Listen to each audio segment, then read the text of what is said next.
According to the theory of evolution, the origin and development of the universe and all its systems can be explained solely on the basis of time, chance, and continuing processes.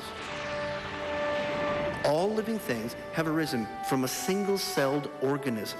A second and opposing worldview is the concept of creation.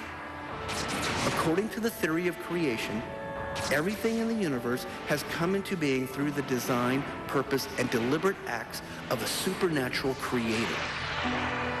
That means this creator created the universe, the earth, and all life on earth, including all types of plants and animals, as well as humans. On today's edition of Origins, millions of years, where did the idea come from?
Hello, my friends. Welcome to Origins. I'm Don Chapman, and I'm your host. It's great to have you with us today.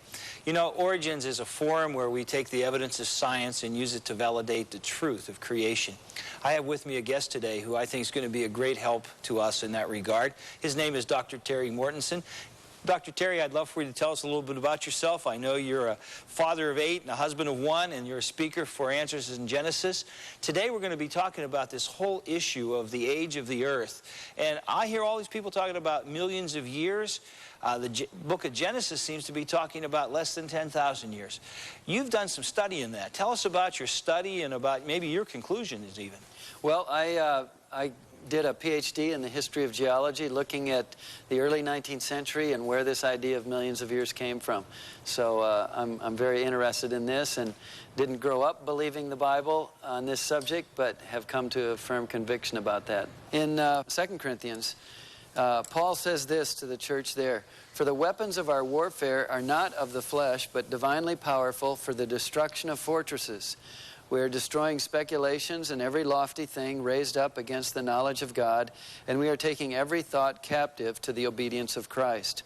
He says here, Don, that we're involved in a warfare, and this war is a war that makes the war against terrorism or the Second World War look like a Sunday school picnic, because it's a war of eternal significance. Yes, it is. And Paul says here in this second verse that it's a war of ideas, speculations and lofty ideas raised up against the knowledge of God. There's another verse in the book of Colossians. He says, "See to it that no one takes you captive through philosophy and empty deception, according to the tradition of men, according to the elementary principles of the world, rather than according to Christ." So he shows us that there's really two competing ways of looking at life: the philosophies and traditions of men, which he warns are deceptive, as opposed to the teachings of Christ. So when we have Christ at the center of things, it opens the door then for a God who is behind it all. And without that, then we have man coming up with his own ideas of how we got here and what we're supposed to do, absent God and absent Christ. That's exactly right. And I think it's important for people to understand the history, where these ideas came from. You know, everybody in our culture today thinks it's billions of years, but people didn't always think that way.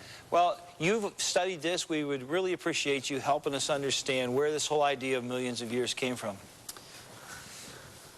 We have to go back to the early 19th century, late 18th century, and there were a number of individuals, we only have time to look at a few, who were very influential in the development of this idea of billions of years. One was a German mineralogist by the name of Abraham Werner, and he looked at those layers of rocks like we see out in the Grand Canyon, and imagined that, or speculated that, this was produced by a slowly receding global ocean over about 1 million years of time. Now, he didn't pay any attention to the fossils in the rocks, but that idea of millions of years involved in laying down those rock layers stuck with his students. Very influential teacher in the subject of geology. Another man living at the same time up in Scotland was a man by the name of James Hutton.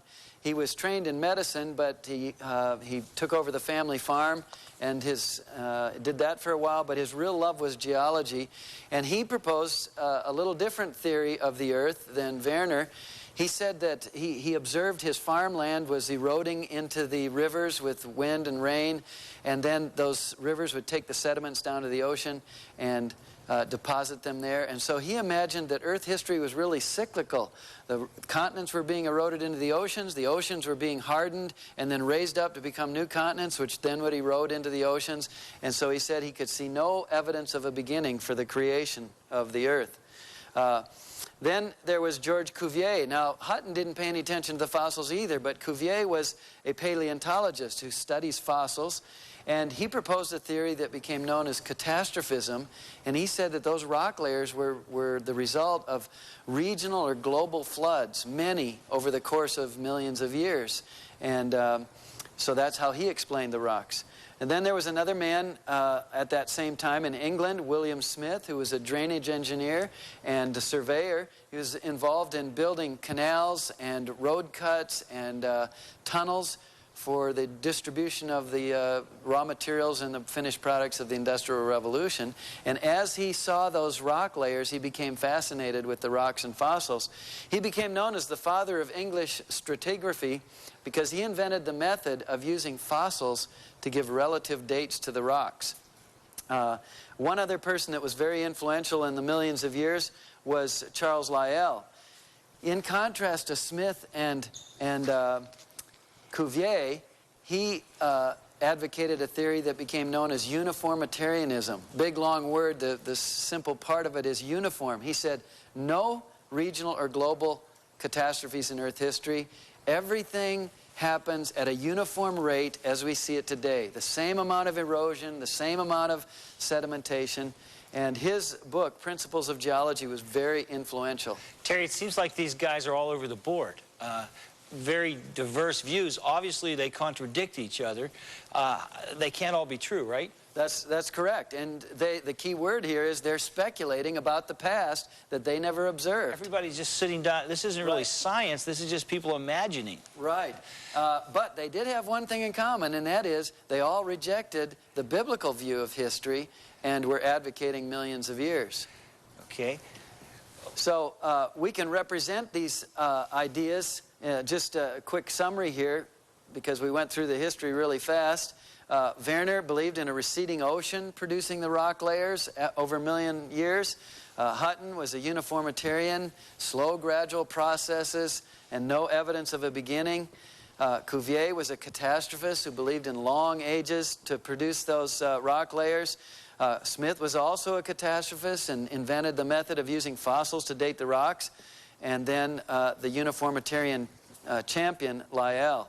We can represent their views by a little line graph to help people understand the difference here. So the catastrophists were saying that way in the past there was a beginning. Most of them believed in a God of some kind.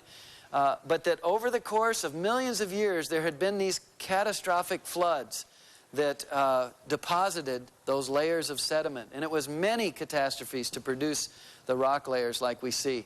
The uniformitarians, however, said no catastrophes in Earth history, no C's on that line. And everything is happening just at the present rate of change all the way back through time. It's fascinating to me that they're looking at the same evidence and coming up with opposite conclusions. Right. Well, it depends on your starting assumptions. It sure does. During that time period, in the early 19th century, there were some men called the scriptural geologists who wrote against these two ideas, and they raised biblical and geological arguments against these interpretations. They held to the biblical or traditional view that people had believed for 18 centuries. There were others who responded to these views by saying, okay, they're arguing about some of these details, but they have really proven that the earth is millions of years old, and so we have to fit that into the Bible somehow. Okay. So we'll just look at a few of the key individuals that proposed how to do that. One was Thomas Chalmers, who was a Presbyterian minister and a naturalist, or we call him scientist today, and he started advocating the gap theory. Maybe many of your listeners would recognize that. That view says you can take all those millions of years and put them between verse 1 and verse 2 of Genesis, and then, so they say, that solves the problem. The Bible is harmonious. Others said, no, that's not a very good idea. Hugh Miller was a Scottish Presbyterian and a geologist, and he advocated the gap theory for quite a while, but just before he died, he began to advocate the day-age view. He wasn't the first. He built on the ideas of another man about 20 years earlier. But the day-age view says the days of creation are not literal days, like our 24-hour days, but they're symbolic of long periods of time. And so from about the middle of the 19th century then, the gap theory and the day-age were kind of competing views in the church. Then there was one other influential idea, and that was John Pye Smith, a Congregational theologian. And he, in the 1830s, began to advocate the local creation and local flood view. That is, that Genesis 1 isn't talking about the creation of everything, but just the creation of things in the Mesopotamian valley. And the same with the flood. It wasn't a flood that covered the whole planet. It was just a flood that covered modern-day Iraq and is just described in exaggerated language. We need to understand that when scientists look at the world, they don't look at the world with a blank mind. No. They have certain assumptions. Before they ever leave their office to go out into the world, or before they ever go into the laboratory, they have certain ways of thinking, certain ideas that they have about what they expect to find as they study the world. And so we need to look at what was going on at this time. And there were two religious or philosophical views about the world, and we call those world views, that were developing at this time. In the late 17th and early 18th century, you had deism. And deism is a view that says there is a God. He created the world, but he created it more simply than it is now. And then at the beginning, he endowed that creation with the laws of nature so that it would operate the way he designed it. Much like a watchmaker making the watch and then letting it run according to the way that he designed it. So in the deist view, God did not do miracles. He never did miracles because a miracle would be a violation of the laws of nature. So God in the deist view is distant. He's in the past. And therefore, they did not accept the Bible as the inspired Word of God. They didn't accept Jesus as the Son of God. And the miracles in the Bible were rejected. And this received a firm response from Christian theologians, so that by the middle of the 18th century, open deists had really kind of vanished, but their ideas didn't vanish. They kind of went underground and resurfaced in several ways. One way is in early 19th century science. The other view that was developing at that time was atheism. And of course, with the atheists, there is no God. It's just the universe. And there have always been atheists, but in the history of man, most people have believed in some kind of God. It was in the 18th and 19th century, particularly in France, that atheism really began to take hold. And it was actually the impetus for the French Revolution.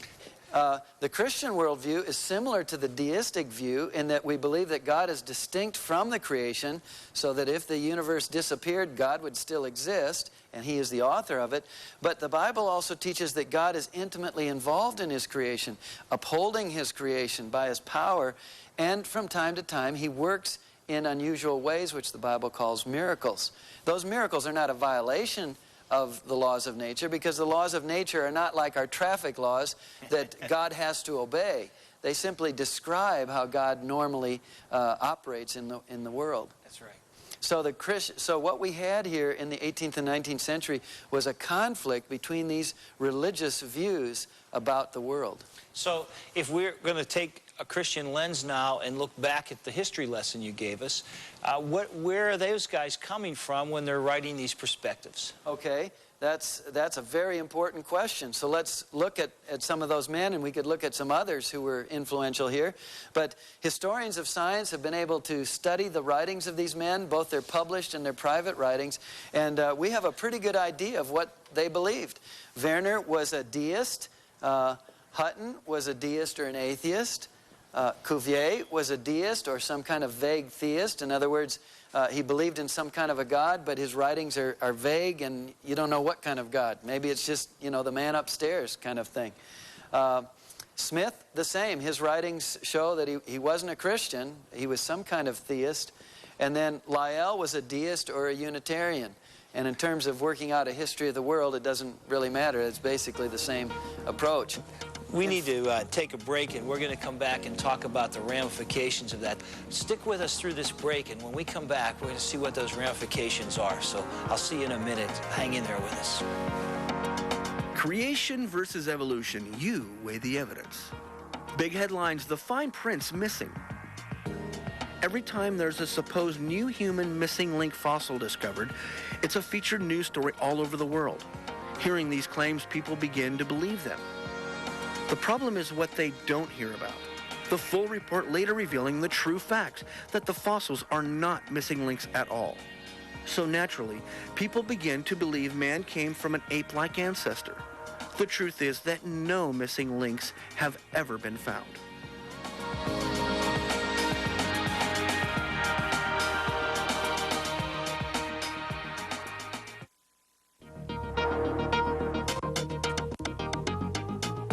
Today's guest on Origins, Dr. Terry Mortensen, is also the author of a new book entitled The Great Turning Point. You'll definitely want this book for your personal library. Book orders are being taken at 1-800-778-3390. That's 1-800-778-3390. Dr. Mortensen is also a speaker, researcher, and writer for Answers in Genesis.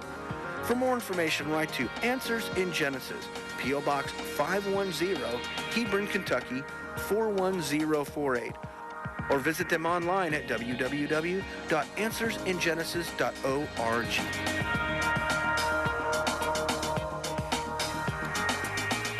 Hello, my friends. Welcome back to Origins. I'm here with Dr. Terry Mortensen, and we're talking about where the whole idea of the world being millions of years old came from. Terry, you've hit us with some new stuff, some things that, new concepts to me. When you go back before Darwin and you start talking about the roots of all this, it's information that some of us aren't very familiar with. So I wonder if you would go back to our summary there and just elaborate a little bit more, and then you have a couple of powerful quotes that I think really show where this is all coming from. Would you share that with us? Yeah, well, Don, we're trying to help people understand that when scientists do their work, they're not unbiased, objective pursuers of truth. They have a worldview. They have a way of looking at the world. They have certain assumptions about the world, about whether there's a God or isn't a God, and whether how God relates to his creation. And those are not scientific ideas. Those are religious and philosophical ideas. It isn't just the Christian that brings a perspective or a worldview to the study. Everybody does. That's right. Okay. And the conflict between creation and evolution is not between science and religion, as the evolutionists often want to present it. It is a conflict between the religion of some scientists against the religion of other scientists. That's right. And so we talked about the deists who believed in a God but didn't see that God was active in his creation. He was distant in the past. And we talked about atheists. Of course, most people know what that is. But I want to read a couple of quotes by two of the men who were influential in developing this idea of millions of years. One was Charles Lyell, who was speaking at King's College in London in 1832, and he said this: I have always been strongly impressed with the weight of an observation of an excellent writer and skillful geologist who said that for the sake of revelation, that is, for the sake of the Bible, as well as of science, of truth in every form, the physical part of geological inquiry ought to be conducted as if the scriptures were not in existence. So he's saying we just throw the Bible out the window and as we do our geology. Now, let me illustrate how significant this statement is. Suppose that I was a teacher of early Roman, first century Roman history, and you were one of my students. And I said, Don, I want you to write a paper on some aspect of first century Rome, but here's the rules for your paper. You can study any of the artifacts, the artwork, the remaining coins, the sculptures, any of the buildings that we still have pictures of, and you can write your paper on the basis of that. But you are not to consult any Roman historian from the first century. The ones who were there and left us a record of what happened, you can't talk to them. Right. So how accurate would your paper be? We aren't leaving room for science, we're leaving room for imagination. That's right. That's right. Yeah. And so what Lyell is advocating here is the removal of the Bible, which claims to be the eyewitness testimony of the Creator himself. That's right. Now, let's look at one other quote from James Hutton, who was the one who, he actually died the year Lyell was born, and Lyell built on Hutton's ideas. He said, the past history of our globe must be explained by what can be seen to be happening now. No powers are to be employed that are not natural to the globe, no action to be admitted except those of which we know the principle. So notice what he says. As we go out to look at the rocks, we can only use present processes, what we see happening now, to explain what happened in the past. And secondly, he says, we can only use natural processes. Well, what he's just said is basically an atheistic view of science. The assumption has to be made that there's no God and that he can't work in supernatural ways. Right. Or even in natural disasters that God couldn't work. That's just silly. Right. We're ruling out the reality and truth. Right. Okay. And so what we need to see is that the philosophy or the religion that controls the scientific establishment all over the world today is the philosophy that philosophers call naturalism, or scientific materialism, as it was called in the communist world. And there are two main assumptions of this philosophy or religion. The first assumption is that nature or matter is all that exists. There is no God. It's just whatever we see physically is all there is. And the second assumption is that everything can and indeed must be explained by three things: time, chance, and the laws of nature working on matter. So you go out and you look at the rock formations and you say, okay, we got to explain this by time and chance and the laws of nature, because there is no God who has acted in history to have anything to do with what we're looking at in the rocks and the fossils. It just eliminates the possibility of the truth. Go ahead and wrap this up for us, Dr. Terry. We can look at it with this diagram. Really, we need to understand that all scientists, whether they're creationists or evolutionists, they all have the same facts. They have the same stars, the same planets, the same Earth, the same rock layers, the same fossils, the same living creatures. Right. But what your starting assumptions are will affect what you see and how you interpret what you see. And so if you start with the philosophy of naturalism, that nature is all there is no God, you will try to explain all of that by time and chance and the laws of nature. And so you come up with an evolutionary view of billions of years here. Okay? Mm-hmm. But if you start with the Bible, okay, and you look at what the Bible says about events in the past that are significant to understanding the world we live in, such as creation in 6 days, a global flood, and you use those assumptions to go out and look at the world, you'll find that the evidence actually confirms what the Bible says. And the wrong assumptions will lead you to be blind to facts out there in nature that show the Bible is true. You have a verse for us. Yeah, I want to close with a verse from Isaiah 66 where God is talking about his creative work, and he said, "My hand made all these things, thus all these things came into being, declares the Lord. But to this one I will look, to him who is humble and contrite of spirit and who trembles at my word. You know, the Bible says, you just read us a beautiful verse that says that God said that by his hand all these things were made. And we don't apologize for the fact that that's our assumption and that's where we begin. But we need to understand that the naturalist, that the evolutionist on the other side also has assumptions. He's going to say there is no God, and we're going to make that assumption from the beginning. And it is your assumptions, that's the lenses through which we look at the evidence, that always affects the conclusion. Right. Friends, I want to say to you that I believe with all my heart that it's God who has made us. And it is fair and true to assume from looking at all that he has made that in fact God is the best assumption that one can make. I'd love to hear what you think. Why don't you write to us at Origins, CTV, Wall, PA, 15148 and tell me what you think, or email us there at the address on the screen. You know, it's God's view that he made you. And that ought to be your worldview, too. Join me next time as we look further into the evidence of science to affirm the truth of creation. God